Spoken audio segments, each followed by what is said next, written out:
Hi, this is Matt and welcome to Collaboration Coach. This time we're going to look at SharePoint document libraries and focus on sorting and filtering columns. If you're just getting started with SharePoint, then grouping and filtering are really useful when you want to group your data and documents and sort them in a certain way to create a view. If you want to know more about document libraries, then there's a link in the description to the class in my school. Okay, now let's get into SharePoint. Sorting is very straightforward in SharePoint. It works in exactly the same way as Excel. So you can go to the top of any column in a document library. Here I'll take the name, and then you choose the little arrowhead here to drop the menu down, and then I'll choose A to Z. Now my library is sorted by the name column. It's as simple as that. One thing to know here is that sorting is temporary unless you save it. I'll show you what I mean. If I sort by the modified column and choose the sort newer to older, you can see it's changed the items in the library. Now, look what happens if I click away from this page and just go to the home page, for example. When I come back to the assets library, the library is no longer sorted by the modified column.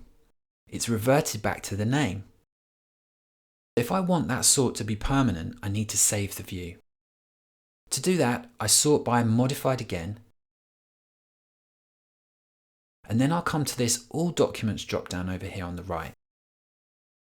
Note here that I can see All Documents has a little asterisk next to it. That means that a change has been made to the view that needs to be saved. To save the view, I just drop that down, choose Save View As, and then save.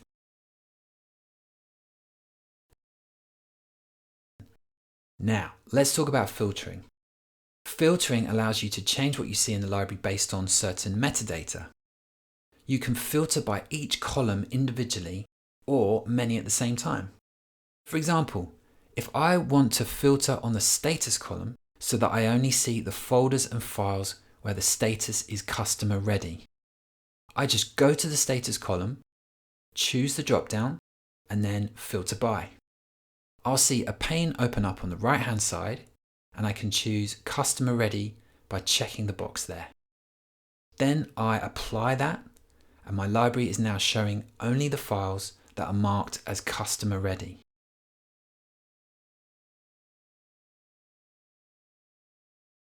You'll see here that there is a filter button. This is a good way of filtering by more than one column.